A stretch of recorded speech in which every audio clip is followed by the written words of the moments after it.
Touhou is a series that has been around for quite a long time, spanning 17 mainline games and various side entries. While it's great that Touhou has managed as well as it has throughout its long history, it also means that there is a lot to it that can be intimidating for a newcomer. As for myself, I started getting into Touhou in the fall of 2017, only a few weeks after the release of the 16th entry in the main series, so I had quite a bit of ground to cover to catch up. Because I was interested in the story and characters more so than the gameplay itself, I had decided to start my dive into the rabbit hole with the first release of the Windows era of Touhou, that being Touhou 6, and over the years I've been able to play all of them up to the latest release. Throughout that time, I've been asked the question, what is the best Touhou game to start with? It's a good question, and one I do have my own answer for, but it got me thinking about all the other games. What is it about each game that would make it considerable as a good or bad entry point into the series? For that reason, I decided to make this video, where I'm going to try to provide a brief look into each mainline Touhou game and explain how it works, what its gimmicks are, and whether or not I believe it to be a good first game to play. Before I begin, I do have a couple things to explain. First is the order of the games. Touhou is divided into two eras, the PC98 era and the Windows era. The PC98 era is a self-contained story, not referenced in the Windows era. And as I mentioned earlier, Touhou 6 is the start of the Windows era, meaning I won't be talking about Touhou's 1 through 5. Second is with the names. Touhou 6 is actually called Touhou Komakyo, Embodiment of Scarlet Devil. I'll be referring to each game by its full name upon introduction and by acronym whenever convenient. Third is that I am not an elite gamer. My experience with Touhou games is limited to normal mode at best, so everything said in the video will be assuming you're starting on easy or normal. But given that this video aims to explain if a game is beginner friendly, that much should be expected. Lastly is that difficulty is subjective, so don't go crazy if I regard certain games as easy or hard. With those out of the way, let's begin. First up we have Touhou Komakyo, Embodiment of Scarlet Devil. This game is relatively straightforward, so I'm going to take the time here to explain the universal mechanics of Touhou games. First, some terminology. The main things to know are the terms shoot 'em up, or shmup, which is the genre of game Touhou is. UI, which means user interface. This will be referring to everything visible on screen that isn't a character or bullet. Resources, which is what I'll be referring to lives and bombs as in a unified term.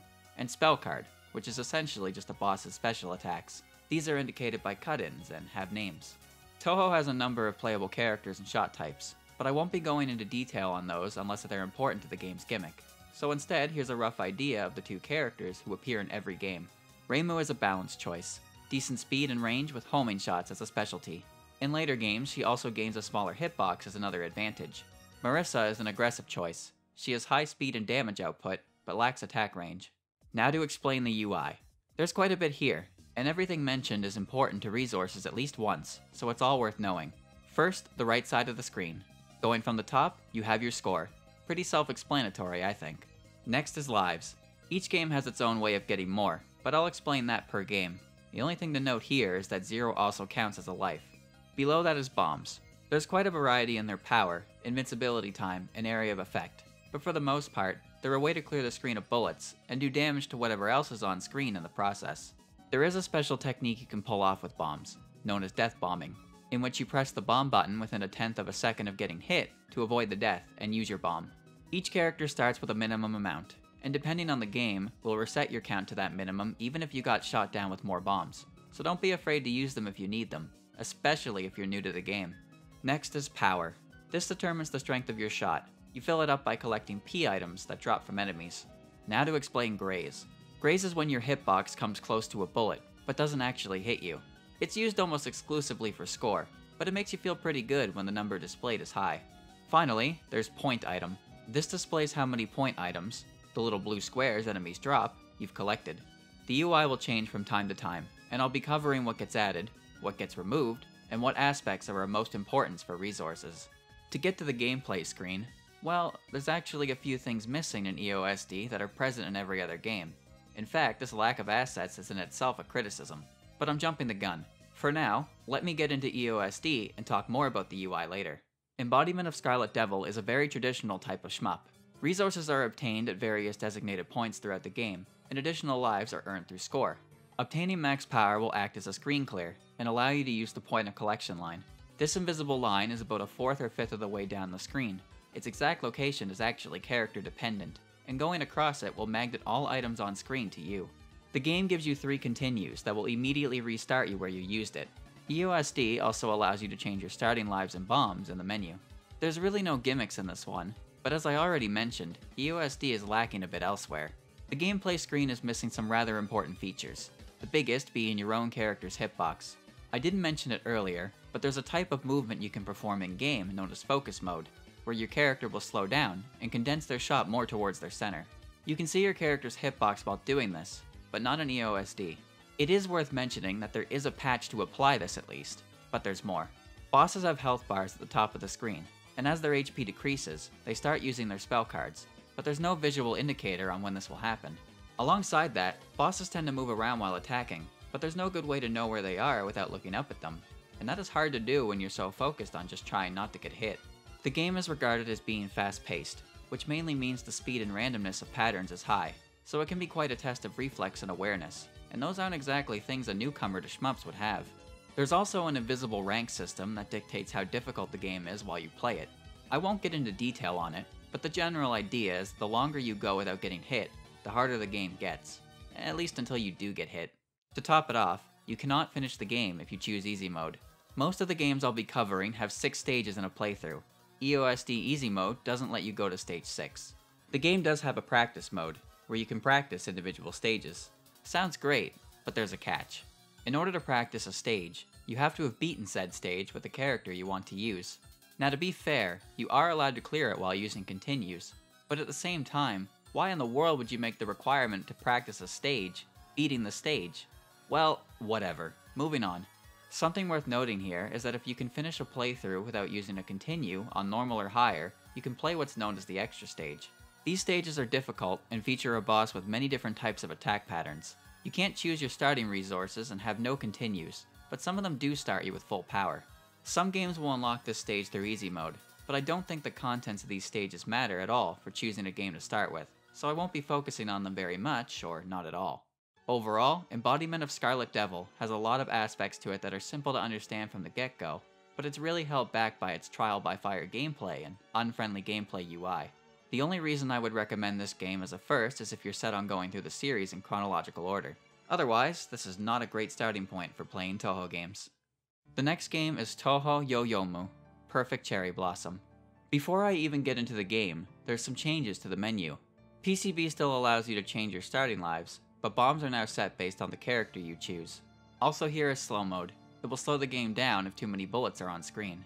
Seems good for practicing, but it does forfeit high scores in replays. I should mention that a replay is just that.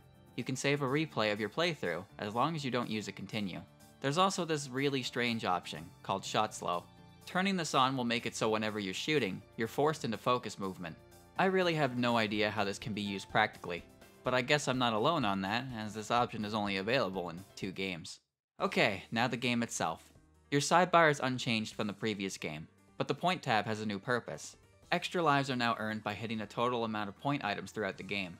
The amount you need increases with each life gained this way, and resets when a continue is used. The UI has also been updated. The visible hitbox is a given, along with there now being an indicator on the boss's health bar for when they'll activate their spell cards, and a glowing enemy at the bottom of the screen to show you the boss's horizontal position. The hidden rank system makes its final appearance here as well, but it's virtually unnoticeable, as it doesn't change any spell cards or even any of Stage 6. The main gimmick of PCB can be seen in the lower left corner of the screen. This is the cherry point gauge. There's quite a bit to how this works, so I'm only going to be focusing on the most important aspect for beginners. Your cherry points will increase as you play the game.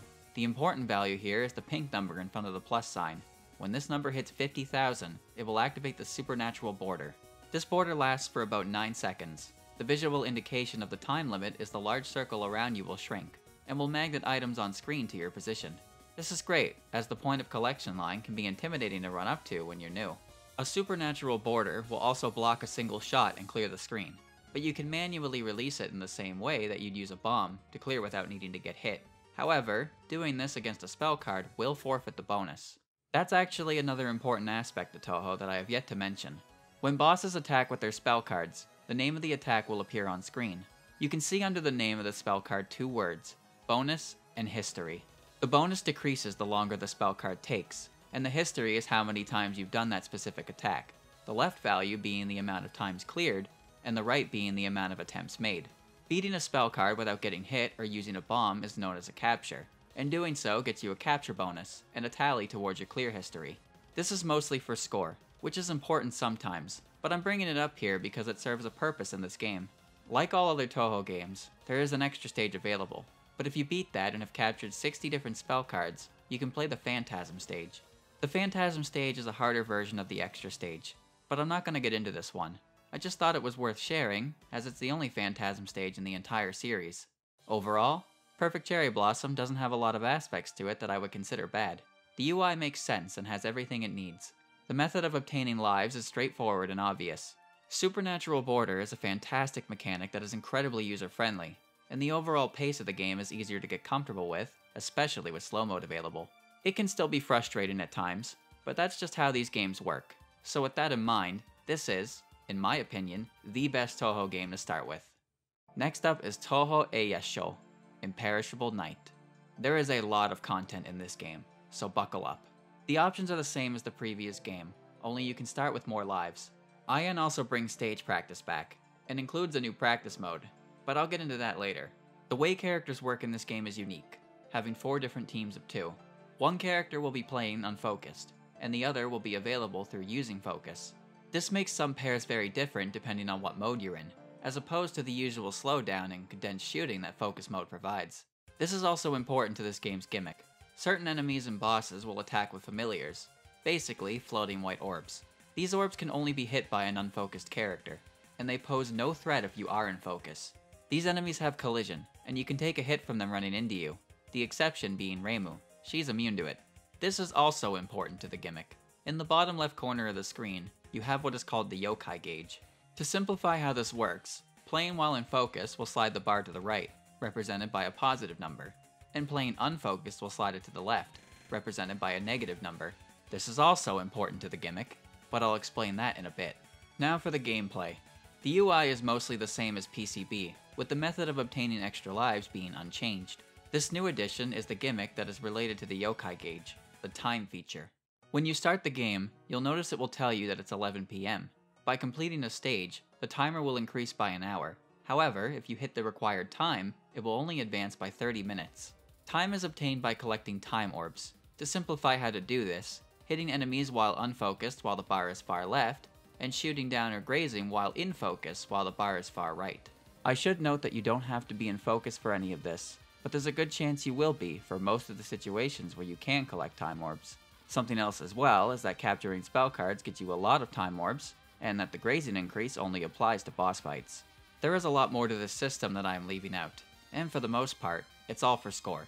But there are some important things that time influences. Alongside only advancing the time by 30 minutes, each boss will use their last spell. This is a final attack that you can't use a bomb on, but you also won't lose a life for failing it. Speaking of bombs, they also work a bit differently. Each character in the game has their own bomb, and which one is used is dependent on if you're focused or not. Imperishable Night also has a more lenient window for a death bomb. The reason for this is because it works slightly differently from before. Bombing in this window will activate your character's last spell, and cause 2 bombs to pull off. This also uses the other character of the pair's last spell, while sliding the yokai gauge completely in their favor. The original death bomb still exists in the game, but it's way more likely you end up using a last spell instead. Back to the time mechanic, it's also related to your continues. Every time you continue, the clock advances 30 minutes. The game will end at 5 AM, meaning you can continue any time before 4:30 AM. There's one more thing to explain about time, but first I need to explain something else.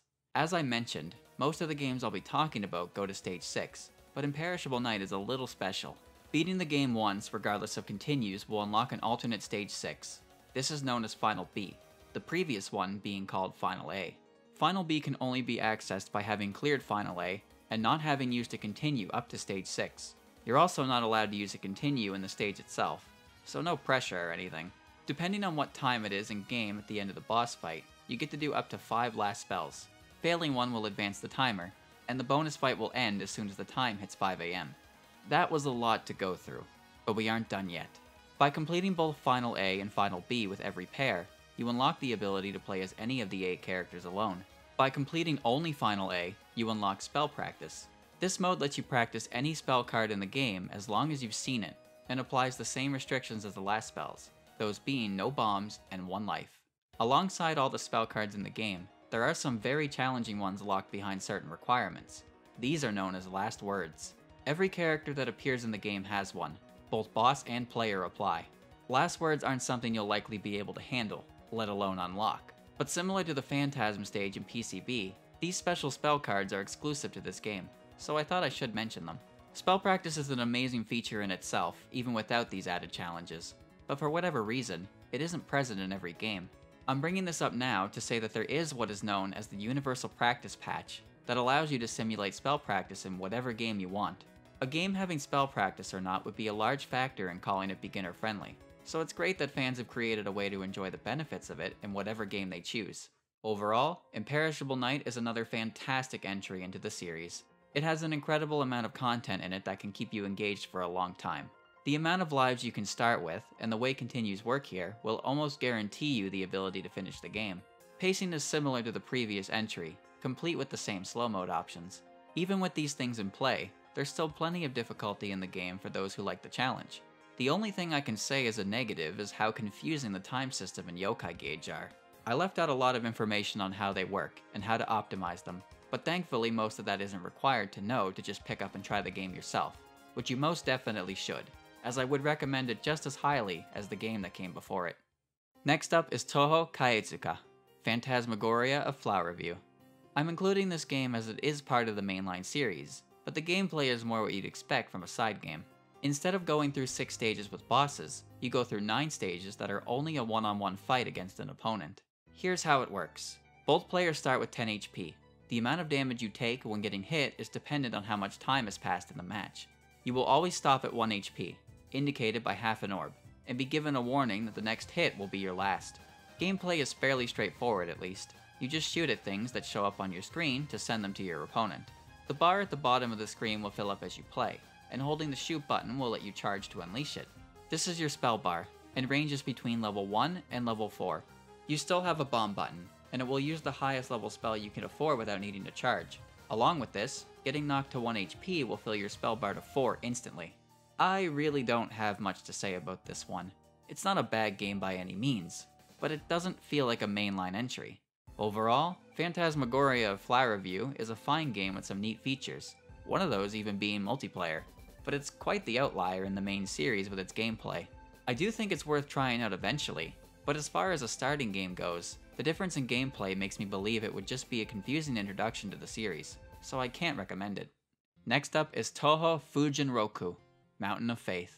There's quite a number of changes to the series starting with this game, so let's start with those. From this entry onwards, slow mode is no more, and you can no longer change your starting lives. You will always begin with 3, as 0 counts as well. Continues here work differently as well. You have an infinite number of them. The trade-off is that you have to restart the stage you used it on with the default amount of lives. It does at least put you at high power, so you don't have to start from scratch. Speaking of power, it has also changed a bit. Power is now displayed at a value between 0 and 5, and obtaining max power no longer gives you a screen clear. The trade-off is you no longer need max power to collect items from the point of collection line. With each whole number acquired up to 4, you gain an orbiter that shoots with you. You may have noticed that lives and power are the only things displayed to the right. This is because bombs are now tied to your power. Mountain of Faith bombs are used the same way, but cost 1 whole number of power to use. You cannot use a bomb if your power is below 1. It's worth noting here that using a bomb while at max power will not cause you to lose an orbiter. They may not be as flashy as previous games, but they get the job done. The main gimmick of this game is located in the bottom left corner. This is known as the Faith counter. The number increases by collecting Faith points. The higher this number, the higher the value of point items. This is all for score, and extra lives are obtained in this game this way, so it's good to know about, but you don't need to focus that hard on it. You'll gain lives as you play regardless of how much faith you have. There's one more thing I'd like to mention here, as it's just too good to ignore. Due to an error in the coding, when the Marissa B shot type has between 3 and 3.95 power, the unfocused shot does about 10 times as much damage as intended. This absolutely melts bosses, and probably one of the greatest ways to vent your frustrations with any Touhou game. And if you accidentally go over 3.95, you can just bomb back into range. Overall, Mountain of Faith is a solid game that isn't very difficult to figure out. The pacing is good, and the mechanics are straightforward. I wish you could change your starting lives, And while I think the continue system letting you constantly retry is good, asking someone new to beat some of the later stages in the game with just 3 lives is quite the request. Of course, if you are getting frustrated with it, you can always ask Marissa for help. With all that said, so long as you don't mind the non-negotiable starting lives, this game is one I would definitely recommend. Next up is Touhou Chiriren, Subterranean Animism. Menu options are the same as last time, even the playable characters. The difference here is that some of these shot types are absolutely whack. One of Reimu's options lets her go through the wall and come out on the other side of the screen. Subterranean Animism is the introduction of a new recurring feature, life pieces. When you defeat a boss pattern, be it spell card or not, without losing a life, they will drop a life piece. You need 5 life pieces to complete a full 1-up. You are at least allowed to use bombs, but for the most part, the requirement to earn extra lives is to play like you don't need them in the first place.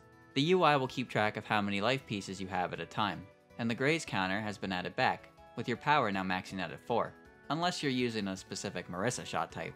Bombs work similarly to the last game, but do carry some individual qualities to them. The gimmick of this game is, surprise, located in the bottom left corner of the screen. This is known as the communications gauge. The number ranges from 0 to 1, and increases by being above the point of collection line and by grazing. When it's at maximum value, it will auto-collect items for you. Life pieces are treated like items, so those will magnet to you as well. It's mostly a score multiplier, but the item magnet effect is nice for everyone. Or at least it would be, if it wasn't incredibly difficult to actually hold a charge below the point of collection line. Unfortunately, that is where the niceness ends. This game is hard, and lives aren't coming from anything but bosses.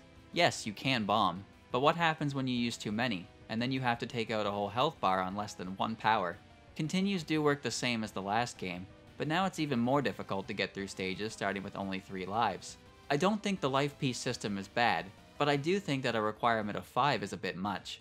The design philosophy of SA is something along the lines of hated characters who produce hated attacks, so a lot of the patterns in the game are tricky, requiring a lot of movement and practice to pull off. Overall, Subterranean Animism is a tough game. It has some really unique gameplay styles. I don't find the communication gauge very clear on how it works, and as I mentioned, extra lives requiring 5 boss patterns cleared without getting hit is a lot to ask for. The game is far from bad, but you'd probably hate Touhou if you started with this one, so I can't recommend it to beginners. Next up is Touhou Seirensen, Undefined Fantastic Object.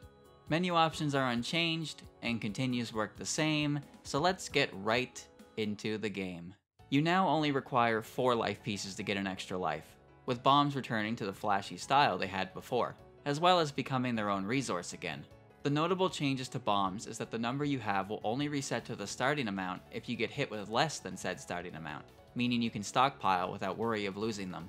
The other is that bombs no longer cause your character to magnet items, so it's a good idea to move towards the point of collection line while invincible. The value of point items are tracked now, and the main way you can increase this number is by grabbing items from the point of collection line or by grazing. But they don't matter for resources. No, the resources of this game are almost entirely tied to the main gimmick, located, where else, but the bottom left corner of the screen. UFO's gimmick is just that, UFOs. UFOs come in 3 colors, red, blue, and green, and are spawned in by shooting down certain enemies and mid-bosses. Some UFOs will flash and change color, but will hold their current color if you're close enough to them. Other UFOs are static and never change. The spawn locations of all UFOs is predetermined as well. Collecting 3 of the same color, or 1 of each color, will cause a big UFO to descend for about 10 seconds. These big UFOs will absorb items, and when they fill up, they drop items. They will also drop items when they're destroyed. There is a circle around these UFOs indicating how full they are, as well as the right side of the screen showing the percentage and what items are in it. I'm not going to talk about the score values and instead focus on the resources they give you. Red UFOs drop a life piece when filled, and another when destroyed. Blue UFOs drop a small UFO when filled, otherwise they are only worth points. Green UFOs drop a bomb when filled, and a bomb piece when destroyed. Bomb pieces are introduced here, by the way. You need 3 to make a bomb. The last UFO is the flashing UFO, caused by 1 of each color picked up. When filled, it will drop a small flashing UFO that starts as the same color as the last one you picked up, and another when destroyed. Collecting small UFOs while a big UFO is on screen will only count it for points. Collected UFOs are displayed from left to right. and each new UFO grabbed will push the oldest out. It can be kind of difficult to check your count, so UFOs that would result in calling down a big UFO will have a pentagon around them. Now that I've explained how the UFOs work, let me explain why I hate them. UFOs bounce all over the screen, and they won't come all the way to the bottom. Accidentally collecting the wrong color makes you have to restart your count. Flashing UFOs hold their color when you're near, but that is not going to stop you from rushing into it and getting the wrong color anyways. The stages are designed around the UFOs, meaning a lot of enemies shoot at you to create items for big UFOs to absorb. This translates to running through a bullet hell, chasing the UFO you need, only for it to change color and ruin everything. This is without mentioning how most of the time you're risking a full life just for the chance of getting half of one. Big UFOs will also start leaving the screen if a mid-boss shows up, and are completely destroyed when boss text begins. Undefined Fantastic Object is already a pretty difficult game, and the UFO mechanic does not do it any favors. For such an important aspect of the gameplay to be so infuriating to deal with has made me start calling this game Unrefined Frustration Object. Overall, Undefined Fantastic Object is not great. The difficulty and gimmick are a huge turnoff, and I can only imagine what someone's opinion of Touhou would be if they were told to play this one first.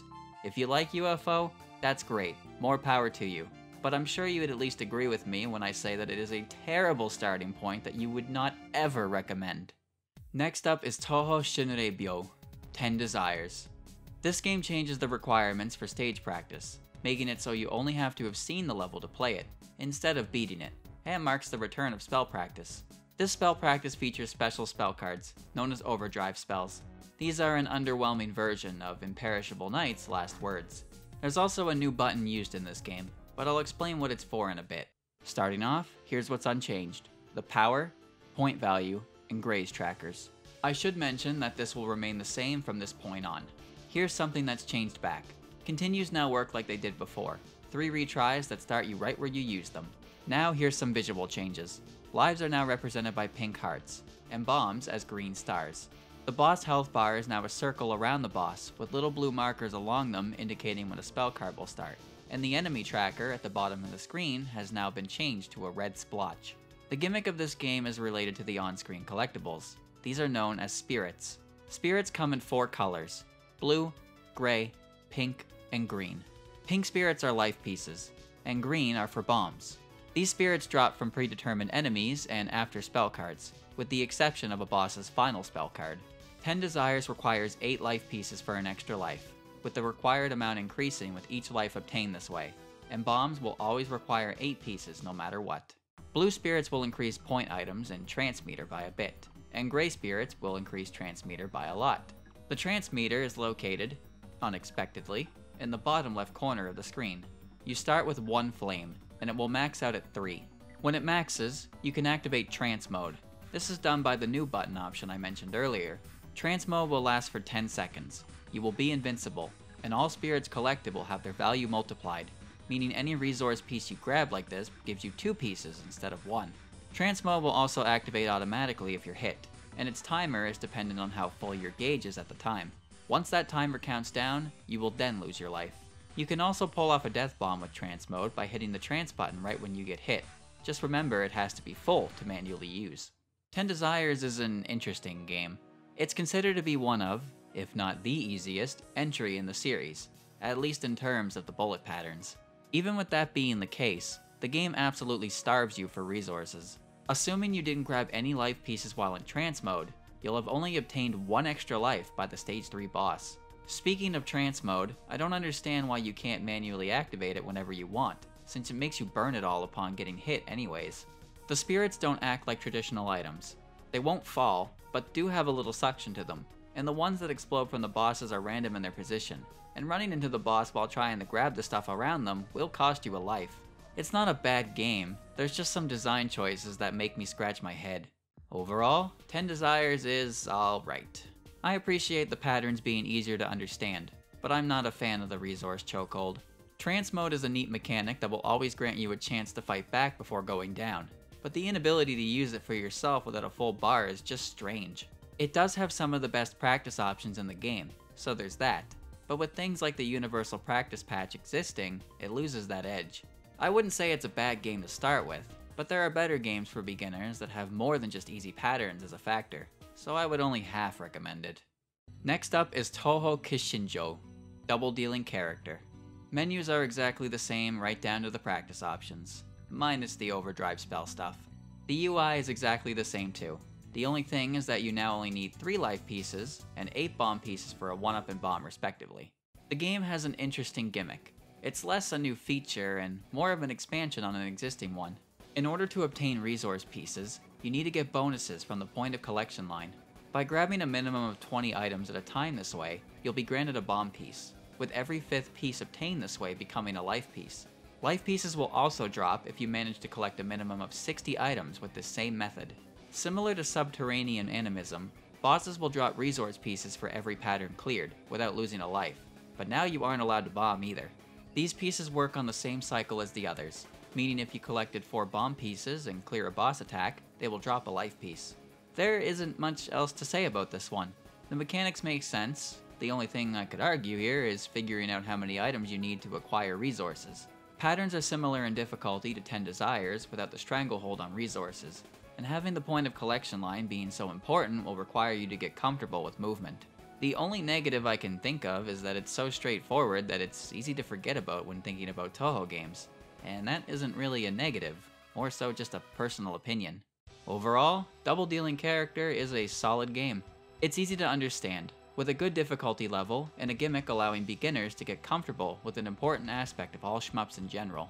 I would say it's a pretty good game to start with, even if I have trouble remembering it exists sometimes, so I would recommend it. Next up is Touhou Kanjuden, Legacy of Lunatic Kingdom. Same options as Double Dealing Character, only thing missing is spell practice. But you could argue that this entire game's gimmick is a big spell practice session. LOLK features 2 game modes, Point Device Mode and Legacy Mode. Point Device Mode is what this game is designed around. You have no lives, and the game is broken up into different chapters, or just checkpoints. When you get hit, you can continue from the last checkpoint you reached, effectively making it so you never got hit at all. Your progress also saves, so if you've had enough for the day, you can come back later and resume where you left off. Resources are tied to your graze here.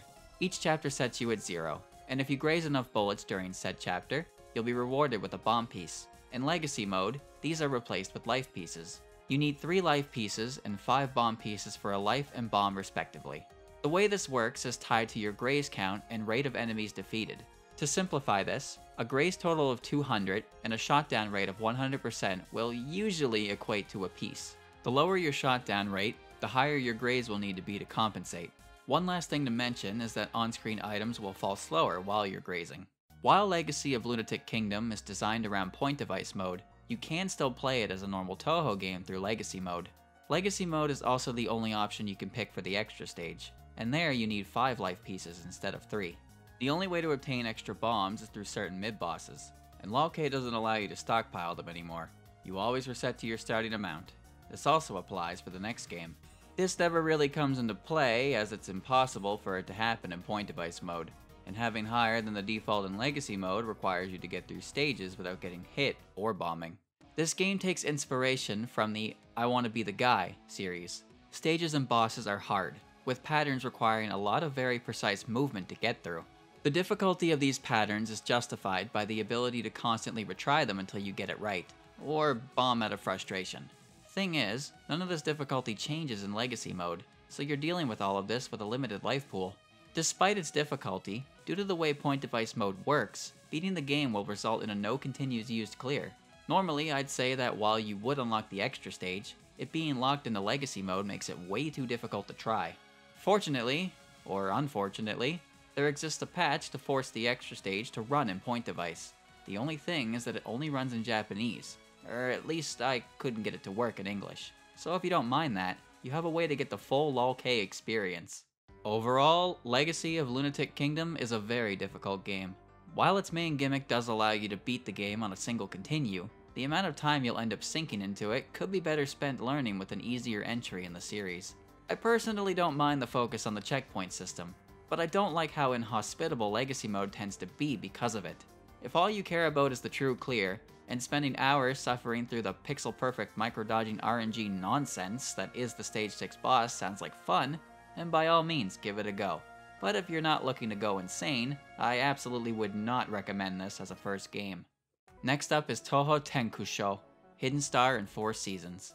The menu is the same as 10 Desires, as in there's another button to map here for the game's gimmick. Each character specializes in a season, and you can select any other season as a sub-weapon. For example, Reimu is Spring, and can equip any of the 4 seasons to complement that. This effectively turns 4 characters into a total of 16 shot types. Here's how it works in-game. In the bottom left corner of the screen, there's what's known as the sub-season gauge. This gauge can fill to a maximum of 6, and for each gauge filled, you'll gain an additional shot tied to your back. You fill the gauge by collecting season items. These will drop like all other items, and more can be spawned through grazing. What these items look like depends on your chosen season, but it's basically just colored leaves or snowflakes. Now, here's where the new button comes in. By pressing the release button, you can spend all of your sub-season gauge to clear bullets. How each season does this is different, and how effective this is dependent on how much bar you have, the exception being Summer. This will only ever use 1 bar at a time. Using a release during a spell card will not cause you to fail the bonus either. This is important, as you obtain bomb pieces by clearing boss attacks without getting hit or bombing. You need 5 bomb pieces for a bomb. Speaking of resources, life pieces aren't here, instead returning to the classic style of score requirements for extra lives. You can see how many points you need under the life bar as well. This game focuses on going back to the basics, with the design philosophy being an ordinary shmup with no big twists. The variety of shot types and season gauge may require some experimentation to figure out, but it isn't something you need much time to fully understand. Overall, Hidden Star and 4 Seasons is a good game. Great variety with a simplified gameplay style. Maybe I'm just used to it from the games I like the most, but I find that extra lives being tied to score is the easiest to keep track of. You could argue that the requirements for bomb pieces is a bit on the difficult side, but the ability of the sub-season gauge letting you clear without forfeiting the bonus alleviates some of that challenge. It may not be my number 1 pick, but it's still a pretty good starter that I would recommend. Next up is Touhou Kikeiju, Wily Beast and Weakest Creature. Menu is the same as last time, minus the release button. Life pieces are back, and along with bomb pieces, require 3 to complete a resource. The gimmick of this one is going to be quite the explanation, so listen up. Each character can pick from 3 different shot types, those being Wolf, Otter, and Eagle. In the bottom left corner of the screen, you'll see 5 slots. These are spirit slots. There are 2 types of spirits, beast spirits and fish spirits. Beast spirits are like the UFOs, and are represented with the same beasts you can choose for your shot type. They spawn from certain enemies and rotate between each kind, with some always staying the same. The difference between these and UFOs is that bosses drop them after each attack, with the exception of their last. Fish spirits never change and hold 1 of 4 regular items, those being power, point, and both types of resource pieces. When you collect 5 spirits of any kind, you activate Roaring Mode. In this mode, the screen will darken, and a bar will appear and deplete under your character. You can release this mode by bombing, which will cause a screen clear around your character that also deals damage. This happens automatically if you're hit as well. This is known as a Spirit Strike. When Roaring Mode ends, any fish spirit you collected that caused it will turn into the item it showed. This is how you obtain your extra resources. If Roaring Mode ends without a Spirit Strike, 2 extra beast spirits will spawn above you. If you collect 3 or more of the same kind of beast spirit and achieve Roaring Mode, you'll activate an enhanced version, known as Berserk Roaring Mode. What this mode does is dependent on what spirit was collected, and the amount of time you have with it is increased if it's the same type as the spirit you chose for your shot type. An example here is if you choose Wolf, which increases your focus shot. Activating Berserk Roaring Mode with 3 or more wolf spirits will cause your shot to be an enhanced version of that focus shot, regardless of if you're focused or not. It's worth noting that the speed your gauge decreases slows down if you're not shooting. This is good to know for moments where you can't hit anything anyways. Any beast spirit collected while in Roaring Mode will slightly increase your timer, and any fish spirits collected will immediately cause the item within to come out. Losing a life will also cause 2 unchanging beast spirits that match your shot type to appear. One more thing to mention here is the rare beast spirits. There exists 1 per stage, and spawns from defeating a mid-boss under certain conditions. Getting through a Roaring Mode that had a rare spirit in the lineup will cause 5 spirit items to appear instead of 2. Some of these conditions are silly, and you'd probably need to look up how to get them. But in the off chance you do see one, it's good to know what their purpose is. That was a lot of explanation, but at least that's all of it. This mechanic is essentially UFO 2.0, only this one is handled way better. There's a constant stream of spirits, and they grant the player a beneficial effect, as opposed to just a chance to obtain a single resource piece. They do still bounce around like UFOs, but since absorbing items is no longer relevant, you aren't dealing with as big a bullet hell, and you can achieve roaring mode regardless of what combination of spirits you collect. The trade-off here is that enemies have higher HP than usual, making the power upgrades tied to the spirits all the more important to utilize. Overall, Wily Beast and Weakest Creature is a pretty good game. It's a direct upgrade to the UFO system that made me despise UFO. The mechanic is friendly to the player, with its increase in power and ability to take a hit for you. It may seem like 5 spirits is a lot to activate, but with how many appear throughout the game, you're never too far off from a full gauge. Even with the stage enemies having higher HP than usual, the game manages a nice pace of difficulty, although the gameplay can suffer from visibility issues during Berserk Roaring mode. I do wish the rare spirits were easier to figure out, but I suppose if it was easy, they wouldn't be rare spirits. The gimmick may take some time to get down, but I believe it to be very rewarding to the player to master, so as long as you're up to learning the ins and outs of it, this would be a great starting game that I would definitely recommend. Well, that's it. That is, at the time of this recording, every Windows era Touhou game covered. I think I went through everything necessary without too much extra information, but I'm not sure. There was a lot of information to go through. Even with the games I was confident I knew about, I went over fully to make sure I understood exactly how a mechanic worked, and how I could simplify an explanation for it. I ended up learning a lot about each game, most of which I'll likely forget, but it was still cool to read up on how these games worked. To summarize my recommendations, I put a list on screen with each game's cover. Funny enough, it was an even split of 6-6. This is all my opinion, and again, I'm not an expert. If you have a different opinion on my recommendations, then I wouldn't mind hearing why. Touhou games continue to release, and it's only a matter of time until Touhou 18 becomes a reality. I hope this video is able to help you find a place to start your own dive into the Touhou series. And from there, I sincerely hope you come to enjoy Touhou as much as I do. Thanks for watching, and I'll see you during the next incident.